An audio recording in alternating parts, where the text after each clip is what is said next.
Good morning and welcome to the final Football Friday. Coming up next right here on the Buddy Martin Show. Yes, it's time again for Buddy Martin. Call him up and tell him what you're thinking. But be kind because he's doing the best he can. Better, stronger, faster. Mama says that alligators are ornery because they got all them teeth but no toothbrush. Hey, what if the voice calls while you're gone? Take a message. Bye! You ready, champ? I'm ready for this my whole life. I'm incapable of small talk. But that's why you love me, right? Kind of intimidating to be in the presence of so many great athletes.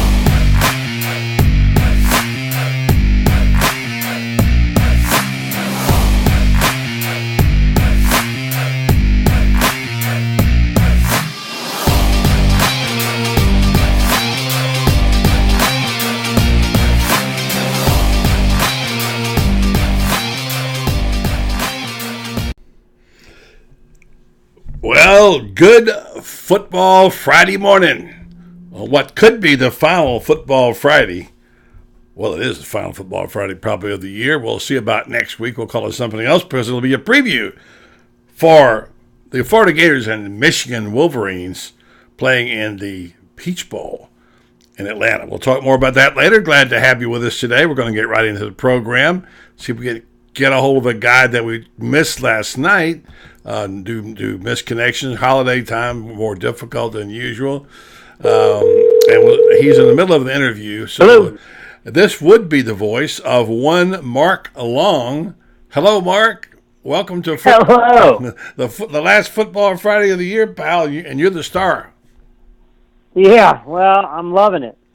Yeah. I'm ready for the season to be over. Yeah. I know it's not quite over, but you get to that point where you just kind of, it's like ready for the reboot. You hit the wall, don't you, Mark? I mean, you can't wait for Yeah, it to it get gets here. busy. You know? It gets busy. I guess you busy. can. Jags, Yeah. you travel. You got the Jags. You got the Gators. You got signing day. You got hoops thrown in. You got all kinds of stuff. Throw in the holidays, and it makes for a very hectic few weeks here, or month actually. So. And then you get a sick kid.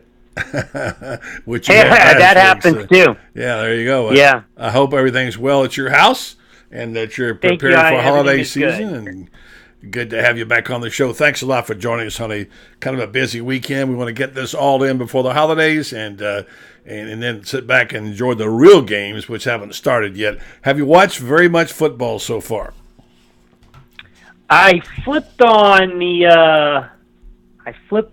the Gasparilla Bowl last night. Oh, I forgot about that. That was Marshall. With USF, just to see. You and I both know Charlie Strong pretty well, and I consider him not necessarily a close friend, but certainly a friend of mine, a colleague for sure over the years, and we've built a good relationship. Very good man, and so I know he's frustrated with kind of. I think he feels like he was. Maybe duped a little bit into thinking that program was a little bit ahead of where it's actually at in terms of fan participation, fan attendance. And I watched that bowl game last night, and then I saw this morning that they had 12,000 people in attendance for USF playing in its home stadium.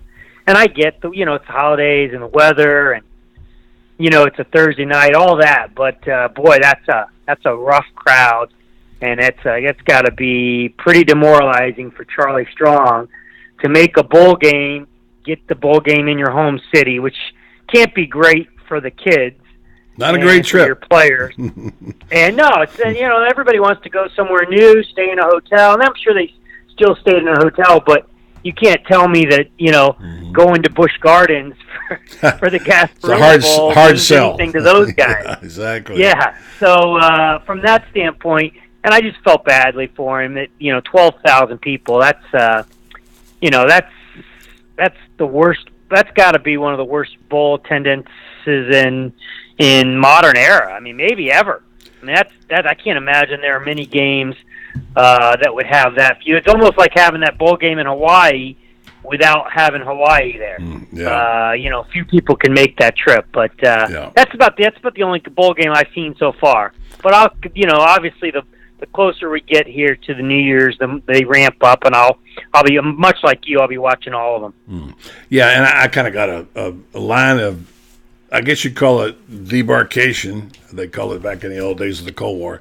And I've marked on my full page local paper the beginning of the bowl games, and of course I started checking out the ones I might watch. And I haven't gotten as many as I probably expected to, but I hear enough, watch enough. I'll catch a half a quarter or something here to get the flavor. And I can't get too excited about some of this stuff. I'm sorry. Congratulations for the schools and all the things that go. But there's been a couple of interesting ones, and I just haven't. I marked on my calendar really the start of the bowl season for me on December 27th.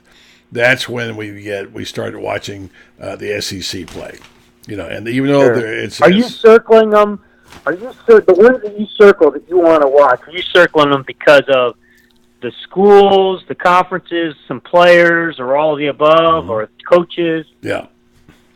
Let's examine that, and because that's a very good question. It ties in somewhat with the theme I had a couple of weeks ago was, what does it take to make a good bowl game other than having your team in it, Now, I'm not counting the national championship playoffs games in this as a bowl game. That's over and above. But I circle them because of the caliber of the schools they're playing, because of some regard to SEC, maybe some Florida teams I might watch, and then of course I would look at it from the standpoint of the Power 5 teams. So I'm thinking the way I circled this particular one was looking at the 27th. You've got Miami and Wisconsin. Not a great game, but that's kind of the first round, and then you got two SEC schools right around the corner. And even though one of them is the Vanderbilt 6-6, here when they start playing the SEC games, I know it gets serious. It's time to watch them. Sure. Yeah, there aren't many SEC teams playing in right around before Christmas, basically. Right. That's kind of, to me, that's there are none playing. There are none. Those are the really, really low end, bottom of the barrel bowls. Mm-hmm. And I think if you get post Christmas, you start getting a little bit better pickup, and certainly you get around New Year's and New Year's Eve, and you get kind of the cream of the crop. But I agree with you. Vanderbilt, would be interesting to watch, see where they're at. Auburn, I think Auburn's always a draw to watch them, see what they're gonna do. And then, South Carolina, I think, is another one. But for me, personally, I don't know that I really can get up for any of those games. I mean, I think maybe, Oregon, Michigan State, right. Maybe something like that. Texas A&M, NC State, and the Tax Slayer Bowl. Obviously, I got to cover that one, right. So I'll be into that. But to me, that's where it starts, is December 31st. When you're looking at A&M, NC State, and then January 1st, Mississippi State, Iowa, Kentucky. Well, we got Florida on the 29th now. On the 29th, and those two. Oh, yeah, well, yeah, I keep forgetting. I keep forgetting that Florida is playing then that early. That's much earlier than normal for Florida, but yeah. So you got that. And that obviously will be a huge one. In terms of games, if I don't gamble, but we have a couple of my buddies, in fact, that got their picks on later today. The quarterback club, and I don't do this except with a couple of buddies. We keep a card all year long, and Dan and my buddy Dan, and Fred. I won't even give their last names just in case anybody gets offended by it. But anyway, we do our picks every week. We gamble mythical money. I, of course, have been last place. And that we say, all right, pick your 5 teams that you like, 5 games that you like, and I'll and we'll gamble mythical money till we're out of it, and that's what we're doing on this week. And we start getting serious about it. I mean, Michigan, Florida obviously is one. Then LSU, UCF because of obvious reasons there. And then a game I think is going to be one of the best ones. And if I was gambling, a gambler, I'd put the house on Texas A&M. Only they're a 4.5 point favorite over NC State, who I think they might crush. So I like that game. And then, of course, the playoff games, Alabama-Oklahoma game. That's really the de facto national championship game in many ways. I don't dismiss Clemson, but, I think Clemson should easily beat Notre Dame. But in my mind, the game I can't wait to see is Alabama-Oklahoma. How about you? Yeah, no, I'm with you. I think you nailed all the intriguing ones. I don't think you didn't mention Ohio State, Urban's potential last game at the Rose Bowl. I mean, he's never made it to the Rose Bowl, right? This is his I believe first so. time to go out in I think it might be the only bowl of the major bowls that he hasn't coached in. So Urban Meyer versus Washington in the Rose Bowl on January 1st. That's a big one. Right. But yeah, I'm interested. I want to see what UCF does. I think part of me wants to see the UCF cookie crumble a little bit, or at least be humbled. I think but the other part of me is it's probably better for college football if UCF continues to win and beats LSU a year after beating Auburn. Really. It's an unbelievable run they've had, and now they would have won. If they win that, it would be 2 in a row without their quarterback, and I think that says a little bit of something. And I'm not sure it makes 2 different coaches. Yeah, and I'm not sure it makes Florida AD Scott Strickland reconsider his position, but it certainly gives UCF more ammunition to say, hey, listen, you keep treating us like a regular non-Power 5. Right. We certainly on the field are looking like a Power 5. For sure. Now, and this you can advance this argument. They're helping carry the argument. And even the head ball coach himself, I talked to him yesterday, he's come around to it. And I think everybody wants to see, that I've talked to, wants to see it go to 8 or 6 at least. 6 is an odd number, but you've got to be more inclusive, okay? Now, I don't want to debate the UCF-Florida situation. That's going to happen. Look, I'm old enough to have been around when Florida State was in the same position, trying to get a dance, and couldn't get games, and it would take 2-for-1s or 3-for-1s, and what they had to do. In fact, when they first started playing the Florida State game, there was back in the day, it was always in Gainesville, every year. Oh, wow. And they changed that in a hurry, but about 4 years, 5 years now. So, look, that's a separate argument then. Grow the playoffs. Maybe even have some conference realignment. I got my own plan about that. Get your top, in my opinion, your top 8 teams now. But ultimately, everybody in Power 5 ought to have a crack at getting in the championship they ought to have a path to it at least. Right now they don't. And I think I think finally the Big Ten, but Jim Delaney coming around and saying, hey, we haven't had a team up in the playoffs in 2 years. It's time to change it. I don't blame him. I'd be wanting to change it too. Yeah, it makes a lot of sense, and I think if we're headed there, the question is how quickly does it happen? I don't know. They talk a big game like they can do this overnight. Maybe they can. Maybe they've got the pull and the power and the people behind them to get it done. Almost overnight, but I question whether or not whether it's going to be really, embraced and taken hold of and moved that quickly. It took us a long time to get to a playoff. Hopefully it doesn't take that long to expand it, but I'm with you, buddy. I think all the Power 5 conference champs need to have automatic berths, and then your highest finishing non-Power 5 champion, if undefeated, or maybe, I don't know how you put that in there, maybe they have to be within the top 15 of the BCS or the top, it can be whatever you want to say of the rankings. I just think somehow that non-Power 5 team needs to get a crack. The 5 conference champs, and that's 6 teams, I think, and then you throw 2 at large in there. So in this case, you would be able to get in. You'd be able to get in, say, a Clemson if Clemson was to get upset in the ACC title game, or Alabama. If if Alabama had been upset in the SEC title, you'd still be able to get them into the playoff. Mm-hmm. And so to me, that 2 at large gives you a lot of wiggle room to get some upsets and still get some of the better teams, the teams that have got the best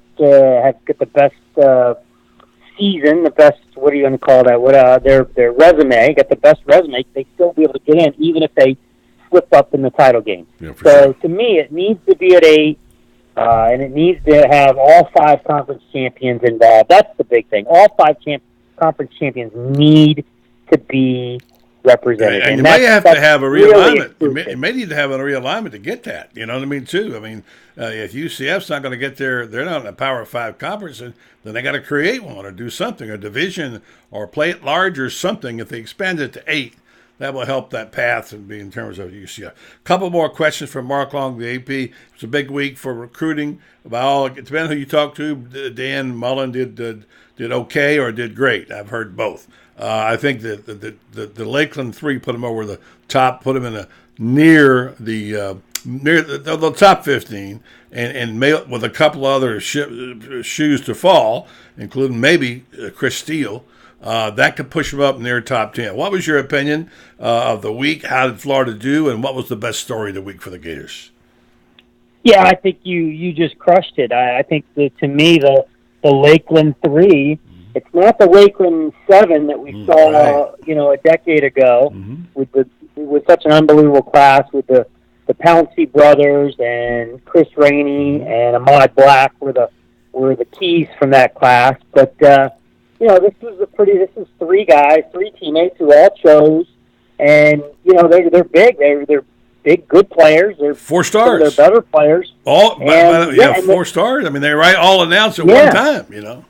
And it's not like it's not like they're all at one position. You're able. It's similar to the last Lakeland class where you got a tight end, you got an offensive lineman, you got a defensive lineman.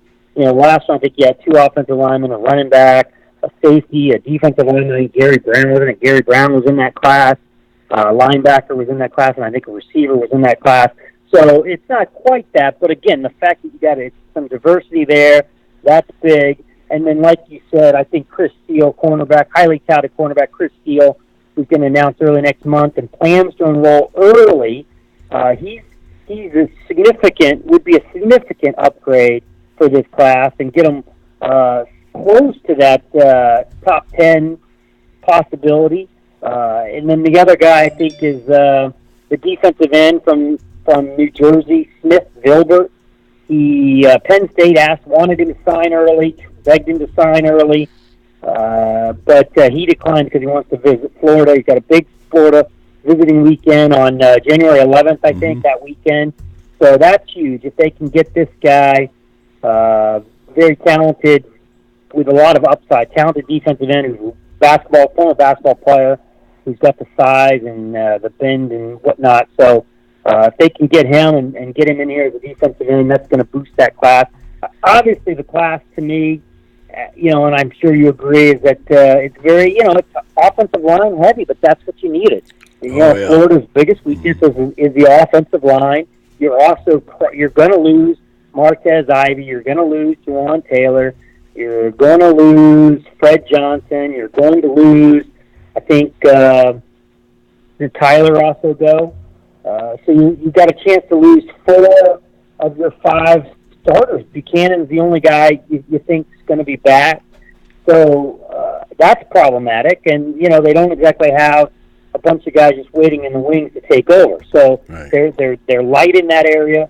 So to me, the fact that they signed, was it 7 offensive linemen? 7 Yeah, 7 offensive linemen, maybe 6.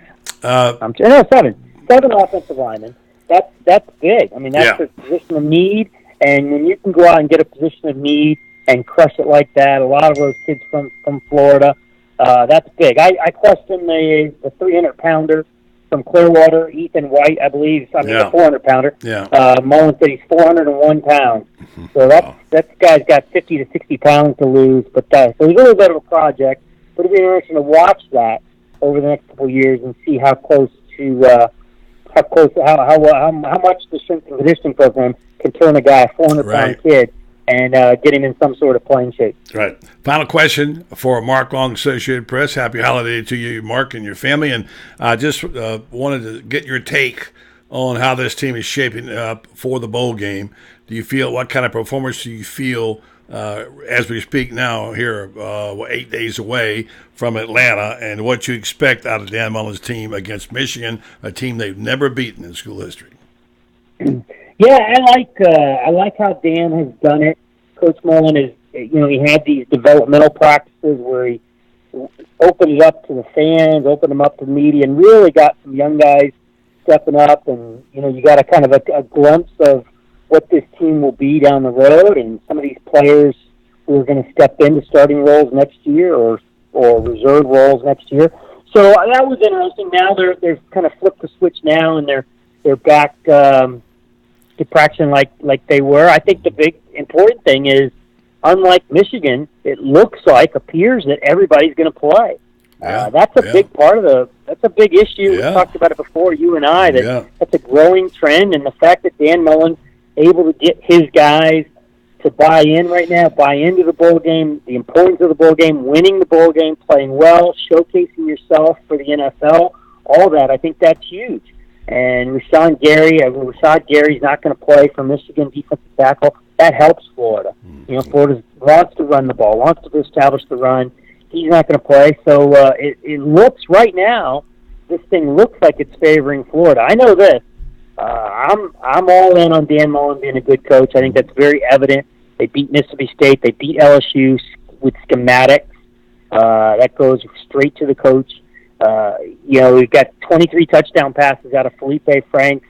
That's 2 more than Tim Tebow had his senior year. Amazing. So, that's unbelievable. So to me, I look at this, and this is where Dan Mullen has a chance to shine. He's got a lot of time to come up with be creative, a lot of time to break down Michigan, and the fact that he's got everybody buying in and ready to play, and all those things favor Florida, in my opinion, right now. Great stuff, Mark Long. You have a happy holiday, and we'll talk to you on the other side. Thanks, buddy. You too. All right. All the best. Thanks. And that, of course, is Mark Long, who's of the Associated Press. We're going to hook in right here in just a minute with Joe Williams. We're waiting for that. Let's see if we can get this app to work this morning and get a hold of Joe and do a new call on this thing. Have you ever had any dealings with Skype? Yeah, somebody please explain it to me one day, will you? We'll do this. We'll see if we can get Joe dialed in, and we'll tell you a little bit about Daniel Hightower, lawyer fighting for accident victim justice since 1976. And we're going to put his... I wonder if you can tell by the tones where somebody is dialing. In the old days, you could hear it you could actually figure out the number by hearing it if you really wanted to do it that bad. Although who would really want Joe Williams' number that bad, right? Joe Williams, of course, he's the star of the Joe Williams Show out in Denver, where he's been doing this for a long time. And Joe and I have been doing the radio and this kind of stuff really almost 30 years. And I always love having a lot of fun with Joe.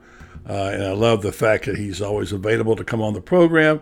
So let's see if we can make that happen right now. And we'll dial this little number right here.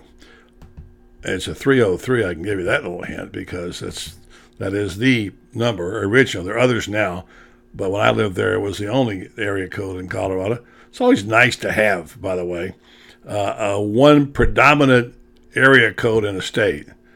That makes it just makes it more uniform, When you got to say, oh yeah, what was that area code in South, Northwest Florida, whatever it may be, and you're trying to figure out exactly how it works. So it's beyond my pay grade, okay?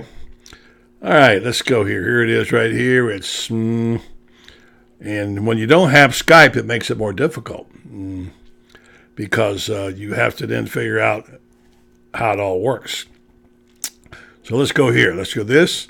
There's my old area code and my old same area where Joe used to live. Okay, let's do this. Hope you're going to have a great week in the holidays. If you're celebrating Christmas, I'm really great to have part of my family here this weekend. and it really makes you understand the importance of having family, doesn't it?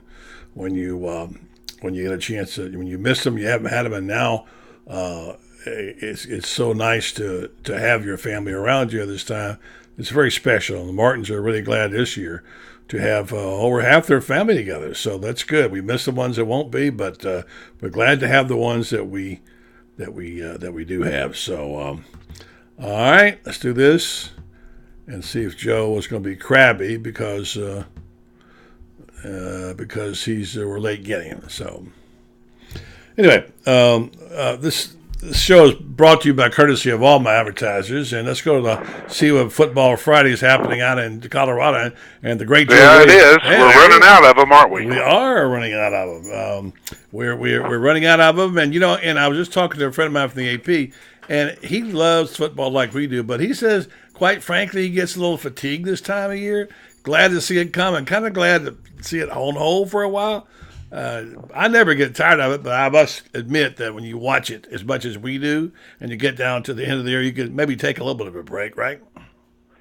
No, the season's too short. No. Because now, what's left? The NBA? Give me a break. The Association of American Football what that thing's called, AAF. Steve Spurrier, Orlando Apollos. I'm not into that any more than I am all the other leagues that have tried that and failed. But you like the USFL. You talked about it when we used to do games. You and I would talk about it a lot. And you remember that time I tried to sneak a cigarette by you? We were down there in Arizona. You don't have to sneak it past me if you want to smoke a cigarette. Well, it was funny because I knew I could tell from your breath. We would stop in the bathroom when you come back and you'd be like eating mints and whatever it may be. And I didn't say anything. And we were driving to Arizona to the USFL game. And Joe in his devious ways, I got a rental car that wasn't running right, remember? And we got I had to take it back. Who was in that game? Was it in Arizona, and who was in that game? It was the team that was coached by George Allen. Who was that? It was the Arizona Rattlers and the Denver Gold. Okay, all right. Yeah, Mouse Davis, I think, was coaching then, wasn't he? By then, it might have been. It might have been Mouse. It might have been Craig Morton too. Yeah, could have been. So Joe, we're riding. We just got a bump in the tire or something, and we get to We flew in there and got this car from, I don't know which company it was, but it wasn't running right. We got to the hotel. I said, we got to take this car back. This is not going to work for us. Joe says, I'll take it. No problem. I'll take it. I thought, why is he so anxious to take the car back? When he got back, I could tell why. He smelled like a tobacco bin. And I finally looked at Joe and said, Joe, if you want to sneak a cigarette, you don't have to hide it around me. If you're going to smoke it in front of me. And he's like, your eyes got kind of big, like, busted. Anyway, that was obviously a lot of fun. We had a lot of fun, Joe, together. I was just saying before you came on, I've really enjoyed doing these shows with you over the years, and especially because we both love football so much. The only thing wrong with you need to be aware of some good college football played. Just a couple of years in your life, you got to be around with some good college football. Yeah, that's right. The last time you enjoyed college football, Air Force, was covering Air Force. Although you had the national championship, you did have that in the McCartney days. So, all right, so Joe, so I know you don't follow recruiting, so I won't talk to you about that. I'm interested in the big classes that signed and everything, but no, day to day I don't follow it. No, the early signing period. I see where I see where the Alabamas, Georgias, Texas A&Ms, and LSU's all did very well, and Florida probably did pretty good too. Tied for 15th according to USA Today. Yeah, something along those lines. Yeah, we'll see. Yeah, and they may have one or two more to come, and you'll see probably one of them announced on. I hear, I don't know this to be gospel, just the people I've had on the show. Maybe after the U.S. Army game, they have their own little moment there. when they've signed but they haven't signed. Wink, wink. You know what I mean? And right. If it's one of these kids, he's a one of the top players in the country, that will put them up near the top 10 for the year, which would be amazing considering where Dan Mullen has built this right way, and he's got stuff in the cupboard. He's got quarterbacks he's getting trained. So we'll see. They're not going to be competing for an SEC championship. Well, I won't say. They might be competing next year in the SEC championship, but their chances are slim and none of getting there with the power. Joe, did you see that list of SEC teams where they all finished in the top 20? It's like, right. Yeah. I forget the amount now. Somebody help me out here. I think there was like, well, it was 1, 2, and 3, and 6, and then it went from there. So by far, SEC stole the thunder and got the players. If you gauge it that way, do you put much on the star system? You like that system? Yeah. Well, most of the time they're right. There's always a few that don't pan out. Yeah. But if you look at since 2000, these teams that have won the national championship, if you're looking at their recruited classes, they at least had 2 out of the 4 years prior to them winning a national championship where they all had top 10 classes. And the last one that didn't, I think, was the year 2000 when Oklahoma did it. But, there aren't very many 5-stars to begin with. And generally you load up on 3 and 4 stars, you're going to be fine. And if you hit the, pop goes the weasel on the 5 stars. And if you can get those, and like I said, there's not very many of those. And I'd say about half those 5 stars pan out. But if you're the team that got the ones that panned out, you're doing good. Yeah. Right? Yeah. But you have to remember, too, that there's always a Baker Mayfield in there that nobody recruited. He was a no-star. Yeah. Right? And ends up winning the Heisman Trophy. So it's kind of an inexact science. Yeah, and the guy we had on here earlier, we have on quite a bit at the SEC Network, is Chris Doering, who was a walk-on at Florida. And he was here he was the other day covering recruiting. And I said, it's kind of funny having a guy on to talk about recruiting who never got recruited. Right. Well, it's like Baker Mayfield. He walked on at Texas Tech, and then he had to walk on again at Oklahoma. Yeah. So, they don't know everything. That's for sure. Exactly. They don't. So, anyway, it's one of those things now you just about have to cover, Joe, because, it's you can't start, we talked about it on your show today, you can't really start out not knowing anything about recruits until they get on campus, the way we used to do it. I always like to say, show me on the flesh, and the flesh what he looks like, and I'll tell you about it. But I can't do that anymore because these kids they're leaving. They don't have a senior year, and that's right. There's teams right now. There's players right now who are not in school, like in Alabama, who are already practicing with a team, not even in college yet. So now this is just so far advanced with a nutrition program and these 7-on-7 leagues that they got now in the summer. And these athletes are so much better conditioned and better skilled when they get to college and they start playing. It's right between the NFL and college ball now. It's really a big, big deal. And if you're not paying attention when they get on campus, you're already behind. Yeah, that's true. All right, so Joe, you want to do some picks? Sure.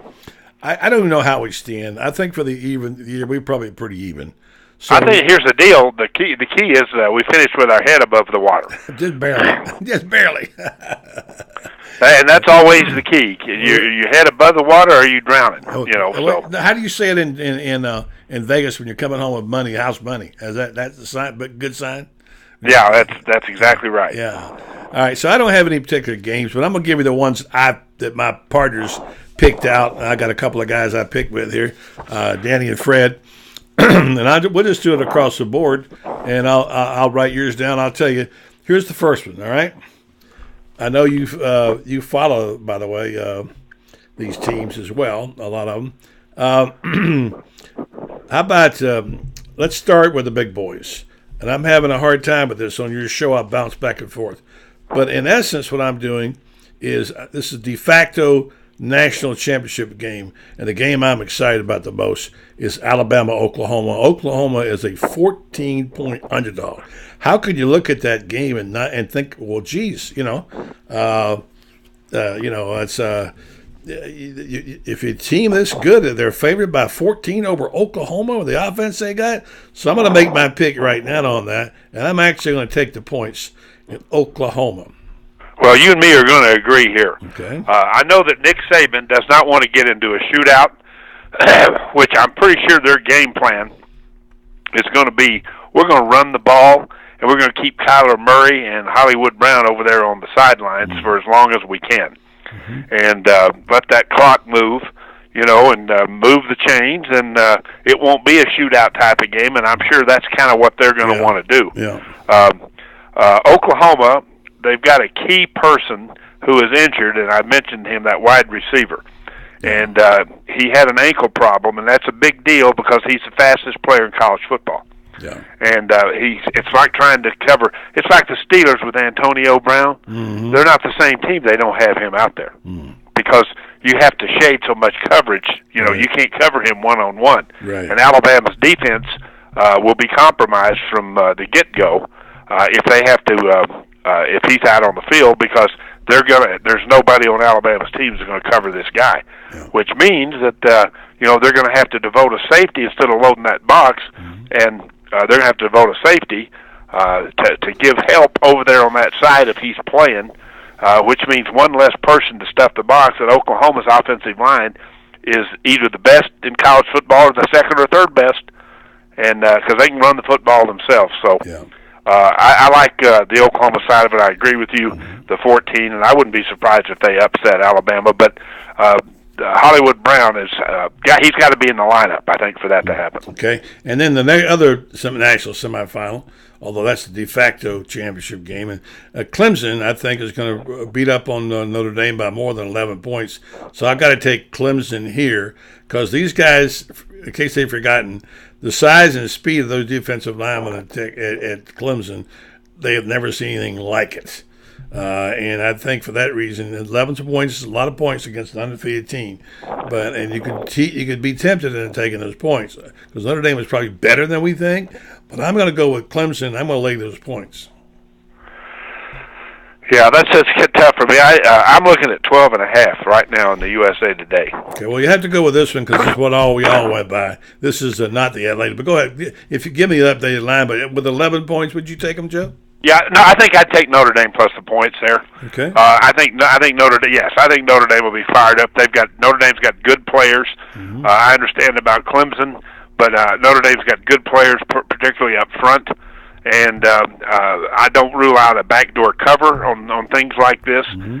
Clemson could be ahead by 16, 17 points, and right. 2 minutes to go, and Notre Dame goes right down the field and scores. That's too many points, I think, in this game. I'm not predicting a Notre Dame victory. Matter of fact, I like seeing them lose, as you know, and I hope they do lose this game. But backed into a corner, I'll take Notre Dame in the points. All right, Joe takes Notre Dame, and I'm going the other way on that one. This is the... We'll save the championship game to the final because we've got different outcomes. This is the game best pick of the week, maybe of the postseason. Texas A&M only lays 4.5 against NC State. I love me some Aggies right there. Okay, I usually like to look at the bowl games, and I like to take the points when at all possible. Yeah. Because you don't know how jacked up these guys are about playing these lesser games. Right. I say lesser because, not as much as at stake. Some of the coaching staffs, they use these bowl games to get ready for next year, basically. And some of the players will pick up on that, and there just doesn't seem to be a sense of urgency. Others think they've got something to prove. Some, like Georgia, are probably disappointed that they're not playing no doubt. For the national championship, and they better look out because they'll get their ass kicked by Texas if they don't show up. Yeah, I agree. And Texas will be very jacked up to play this game. Things like that other than the football side. So I usually like to look at the points when at all possible in these bowl games. But I think I kind of agree with you about Texas A&M. Yeah. I think I'll go along with you there. Okay, so you're taking Texas A&M. And I wanted to say that the conundrum for me, and I'm just going to go ahead and lay it out there, is that UCF gets 7.5 points. Undefeated team getting 7.5 points against LSU. Who do you like here? I'll take UCF against LSU's. Every time I talk about LSU and covering the point spread, the first thing I think is, where are the points going to come from? Yeah. Where are they going to get their points? Who's going to score their points? And obviously, I think UCF will be. I think they'll be fired up to play that game because they're the team with urgency. They're the team something to prove. Right. They're the team that's been overlooked. Every year they got overlooked again. They've won 38 games in a row or something. Who knows? Yeah. But I'll take UCF plus the points. If LSU plays the way they did against Georgia, right? Yeah. Then they'll beat UCF. If they play the way they did against Florida, they're going to lose to UCF. Yeah. So I've got LSU in the points there. So all right, I'm laying the points. Oh no, you're taking UCF in the points, right? No, I'm sorry, I misspoke. I have my card marked. I already got it. I have LSU. I told you I go back and forth. I marked it already as LSU. Well, you better go back forth to Central Florida because you're on the wrong side. I just got a feeling about this game. I was going to go UCF, but something tells me no. Don't be a sucker. They're suckering you in this right here because LSU does have some better players than what you think. And finally, Joe, let's get on to that. Well, they don't have a better quarterback than what I think. No, they don't. They don't. But we'll see about that. We don't have Mackenzie Milton, so. All right, so let's do right the championship game. Obviously, you're going to go. You're taking Alabama to win that game. Well, we've got to wait. We got to wait and see, buddy, who's in the championship game. These other guys have to pick the reason I'm saying we can't pick that game now. All right. And the reason we can is because what if Tua Tagovailoa is not even playing in the game? I just was doing it for other guys. That's fine. We'll put that on hold. All right. All right. Because if Tua's not playing, Clemson or Oklahoma's going to beat them. Yeah. All right. Or Notre Dame or whoever it is. Well, I think we see Oklahoma probably playing Alabama. Let's see. Anyway, we got Alabama. Well, you would agree that Alabama without Tua, that's a horse of a different color. I don't know. It didn't seem to affect them the last time out when they needed him. Well, that was an extreme set of circumstances, and if you start out a game preparing for Jalen Hurts instead of Tua, it's going to be a lot easier on your football team, and you know it, and I know it. So, all right, Joe, I want you to be in a good mood when you say Merry Christmas to everybody here, because we're going to go do this next thing. So, Merry Christmas to you and the Williams family. Is the music playing? If music's playing, if we had it, it'd be playing right now. That's how Joe kicks me off his show. Music's playing. So, anyway, Merry Christmas to everybody in Colorado and to Charlotte and the kids and the grandkids, and we'll catch up to you. Well, it'll probably be on the day before the Gators play in the Peach Bowl, maybe on that Friday. So, Joe, all the best to you, my friend. Merry Christmas. Okay, Merry Christmas to all you Gators. All right, there you go. Thank you. All right. We actually have some. I do have some people who listen to the show who aren't Gators, believe it or not. That's okay. We get it. We appreciate it. All right, so we're going to do this real fast. We're running by. We have one single commercial today, and I won't get them all in today. I just want to be sure you folks remember Daniel L. Hightower, Restar Medical Research, Center State Bank, the Grinders, Mark's Prime Steakhouse and Seafood, All Florida Sportswear, Okla Quarterback Club, Tupperware, Jen, and all CD Farms, all of our sponsors, giving you this holiday greeting, everybody here. And thank you for the support from all these people. Real quick, we'll get a couple of words, and then we'll go talk to Franz Beard, the Iron Duke. Job-related accidents create incredible stress on your finances, your relationships, and most importantly, your sense of well-being. When the adjuster is not approving benefits you're entitled to by law, you need Dan Hightower to help you understand all of your legal options. Daniel L. Hightower has been fighting for accident victim justice in Ocala and statewide since 1976. Call Daniel L. Hightower today to better understand all your legal options. 352-629-7777.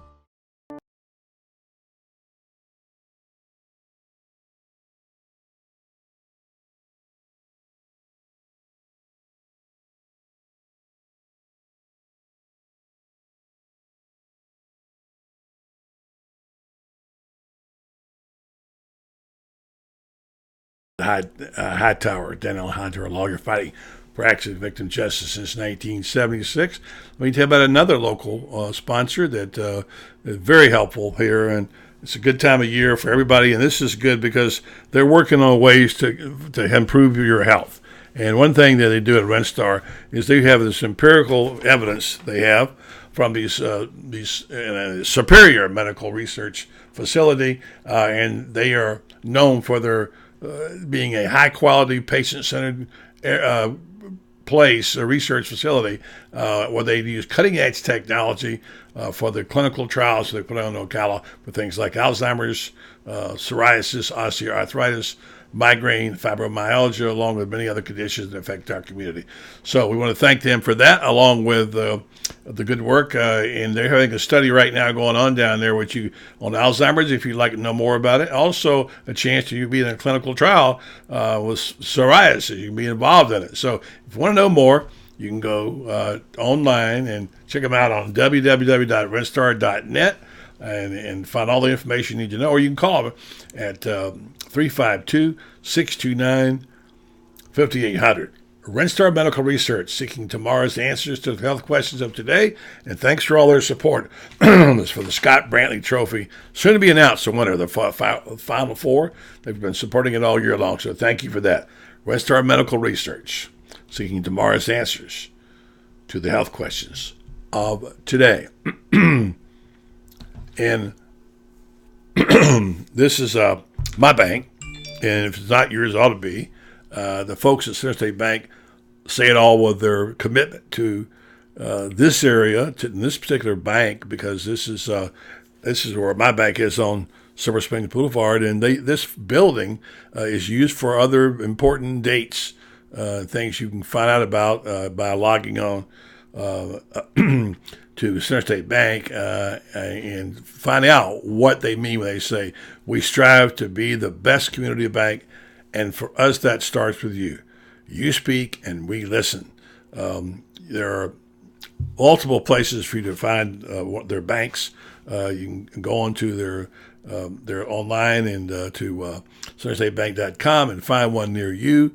There are plenty of locations around here.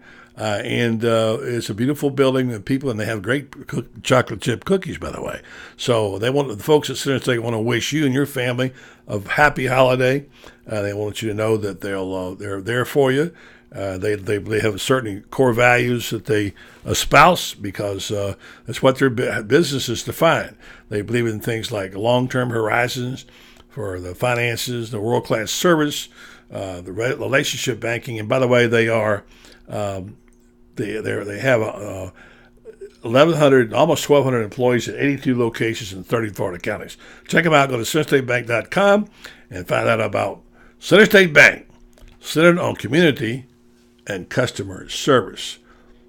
Folks at Grinders, by the way, I know they probably wish I wouldn't put this up on the screen because it's a terrible model, whoever that guy is, but I just want to tell you how pleased I am to be able to go to a place and get everything I wanted for what and my expectations are being met and surpassed. And that's kind of the story of Grinders.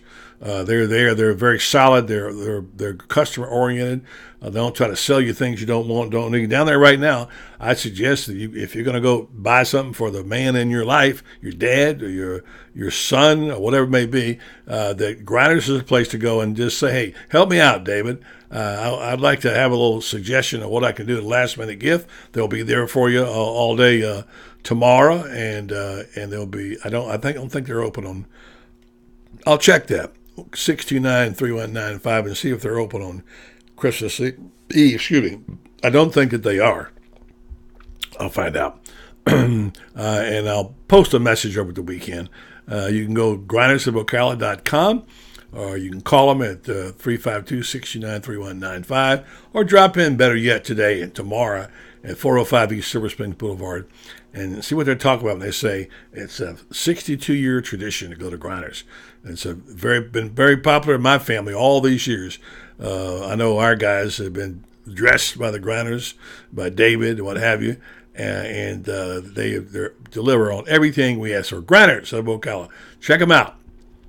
All right, we're going to do this, and then we're going to go take a little break and go have another guest, Franz Beer. This will make you hungry. Look at that beef, man.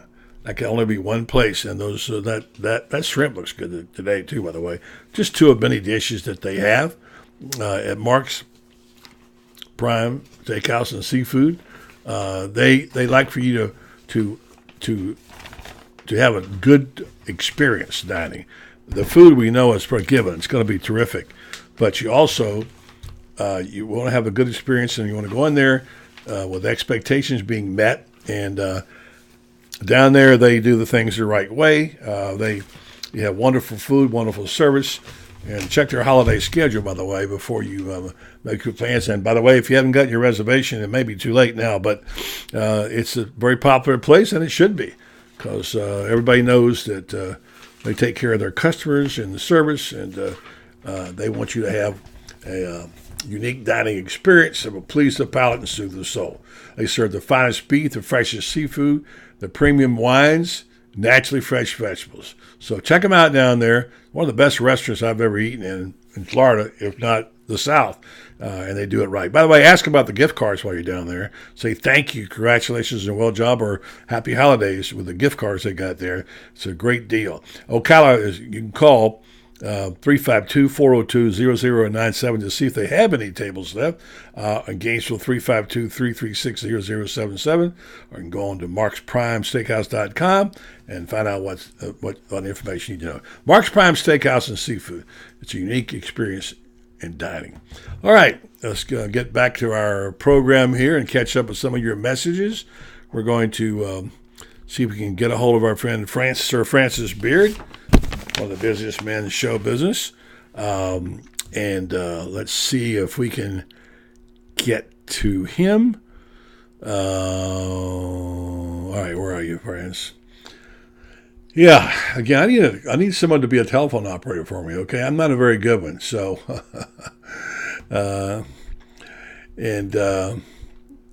Francis messages to me right now saying, where are you? All right. So we'll show him where we are. We're right here, all right?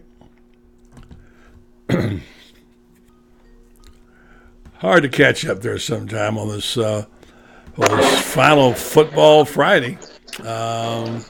I don't believe we'll be having one since we're not doing a show on Monday or Tuesday. And he's out on the move. He's out and about again. He's on the prowl.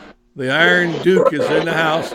And good evening, good afternoon, good morning, whatever it is, and Merry Christmas, friends.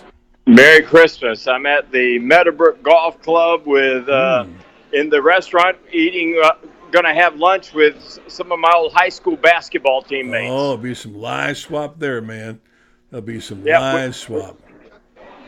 We have a great group of guys that we still get together, and it's funny, but we're not as lean, mean, basketball machines that we once were. What happened?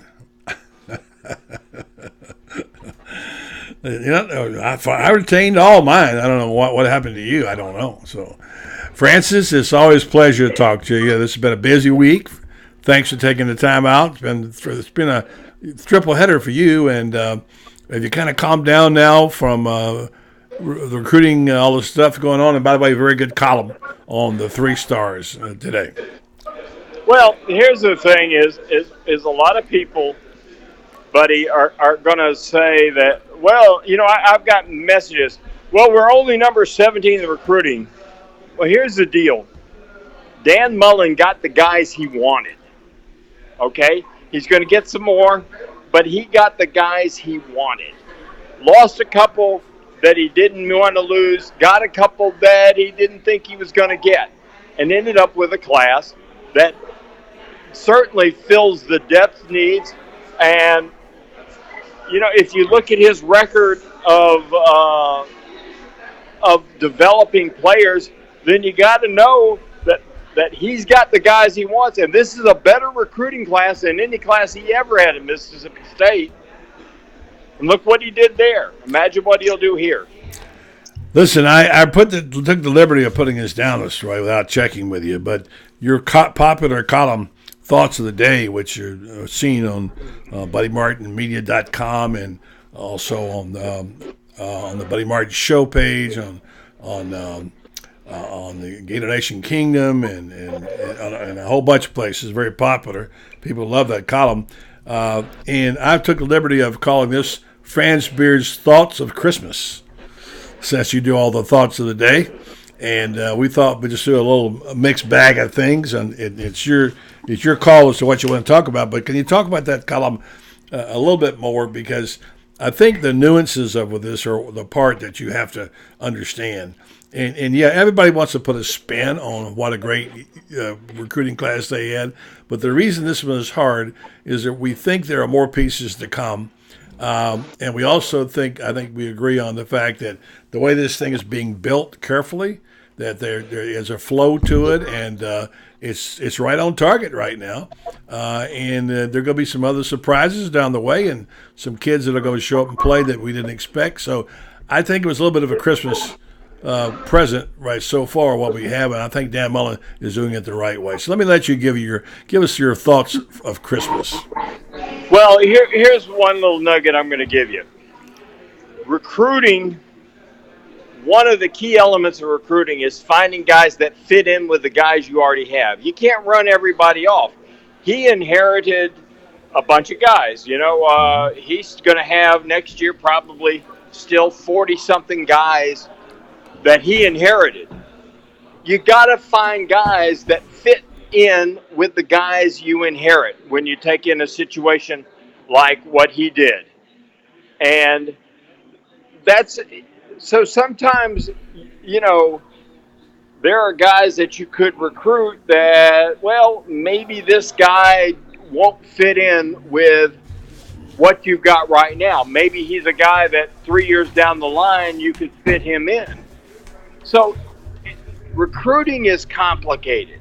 I don't think people really understand just how complicated it is. Explain. And for a coach to put together a great recruiting class, it's kind of like one of the things that Spurrier used to talk about, Urban used to talk about it, even Zook used to talk about it too, Muschamp too, is you go in there, you talk to the guy's teachers and his principal and his parents. You find out, is he a respectful guy, a disciplined guy?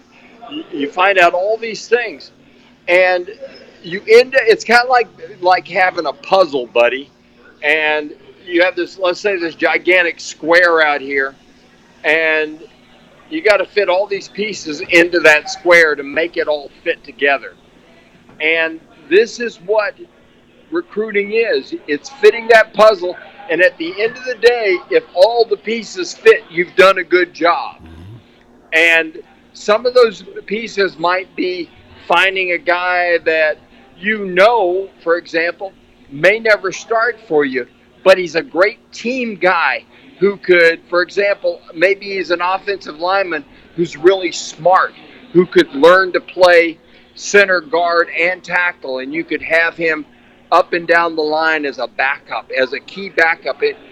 Not good enough maybe to start, but good enough to fill in at all five spots along the line. Maybe it's the guy you're recruiting. Maybe what you see for him is, this is a guy that I can put him in on third down, and he can catch a pass coming out of the backfield. All these type of things, maybe this is a guy that you can say, okay, I can put him in there, he can cover a tight end. And he may only be on the field. You may only foresee him being on the field 12, 15 plays a game. But all this stuff fits in, and I don't think people understand it. People say, well, gee, this guy was a great high school star. Well, as you know from we've covered sports a long time, it's like at the major league level in baseball. Everybody in Major League Baseball was a high school superstar. Every single one of them. Now, they may be the number 25 guy on a 25-man roster in the major leagues. But in high school, they were a superstar. And it's kind of like that at this level. Okay, these guys that were superstars at junior high, now they go to high school and they're the superstar, and they go to the next level. Well, only a certain number of them are going to be the superstars at this next level. So what I would urge people to do is this. Understand that we got a coach that understands the recruiting puzzle, that understands what it's like to put a team together. The future is bright. We're going to do well. Championships are in the future. And my Christmas gift and Dan Mullen's, my Christmas gift is to remind people that we got a coach that's going to deliver the championships. Well said. Well said. And I think, I appreciate what you said. I think the key, what you emphasize, is patience. That there's something called slow cooking. You know, that's very popular now. Just cooking things a little bit slower and being patient and wait. And it's kind of like you're layering things. It takes longer. And when you look at the pieces on the table of the puzzle, you don't see everything fitting right away. But somewhere there's a box cover to the puzzle that tells you the map that you need to have to make this work. And I think what Mullen's looking at is his own his own jigsaw puzzle, and he sees things that we don't really see yet, you know. And so he's willing to take a player he thinks fits better in his system, maybe who doesn't have as many stars. Now, I'm not making excuses for them not getting 5 stars because everybody wants 5 stars. What did we say that Alabama, their lowest stars is their kicker, right? And they 3-star, but most of their 4s and 5s. But I think the difference is the blow they delivered in Lakeland, getting 3 4-stars, all announcing at precisely the same time in areas that they needed skilled players. That was a big get for Dan Mullen. And I think that's how you have to look at it. He already knew who he had as, he's got his on his map, on his board, and what he has plenty of. That's receivers and quarterbacks and his own stuff with Jalen Jones. The rest of it now has to be filled out, and that's what they're doing is they're fleshing this all out in the coming weeks and months. And if it all comes together, the slow cooking, this recipe for the slow cooking come next fall could be significant. This team could go upgrade and be maybe not competing for a championship. Well, yeah, competing, but not really at that level. No, not the level of the top 2 or 3 teams, certainly, and Alabama being one of those. So I think you summed it up pretty nicely, and I agree with what you said. Well, just remember this. In 2014, Dan Mullen had Mississippi State at number 1 in the nation for 4 weeks. Yeah, that's right. With the quarterback that was the number 41 quarterback in the nation coming out of high school. That Alabama thought would be a great defensive back, and we didn't even recruit him as a quarterback. They had their running back, who gained 1,200 yards and scored, 12 touchdowns that year, was Josh Robinson, who was the number 204 running back in the country coming out of high school. And he led the SEC in rushing that year. The All-American defensive end, who's still in the NFL, Preston Smith, was the number 134 defensive end in the country. Made All-America. So you recruit guys that you see the big picture with them, and then it's up to them to develop. And that's what he's got. He's got guys that he's brought in that he can develop and turn into great players. And that's what it's going to take. And trust the process. We got the right coach. Chip Kelly, the guy that we thought was coming, is at UCLA, where there are more prospects within 100 miles of his campus than there are in any place in the country. And he wound up with the number 49 recruiting class. Well, I don't want to end up on this note here because it would be a negative note in Christmas, but I have a friend who's connected to some people very close to the situation on the Chip Kelly thing. And as you and I have talked about, he said unequivocally, Chip Kelly reneged on the deal. So what we were saying maybe wasn't so far out after all, but it didn't work out. Listen, Franz, you have a wonderful you're doing some basketball games here, I think, next week. We'll talk about that. Yep. We're off on Monday and Tuesday. but we'll do maybe a 2-spot next week because we got that conference tournament, that tournament villages, Battle of the Villages that you and your friend are going to be doing, by the way, announcing. And I'll let you talk about that for a second, and then we'll talk a little about the Gator game next week. So maybe we could go live and bring on a guy named Trey Mann who's signed with the Gators, a 5-star guy. Yeah, we'll maybe see what we can do to bring him on live one day. Well, you have a great holiday with your family and with your teammates. Go Purple Hurricanes! Absolutely. You know, we're Hurricanes till we die, just like we're Gators till we die. There you go. And have a wonderful weekend, and we'll talk to you next week, okay? Take care, buddy. All right. Franz Barrett, the Iron Duke, is always in the house and there and available. Good stuff there from the last Football Friday. All right.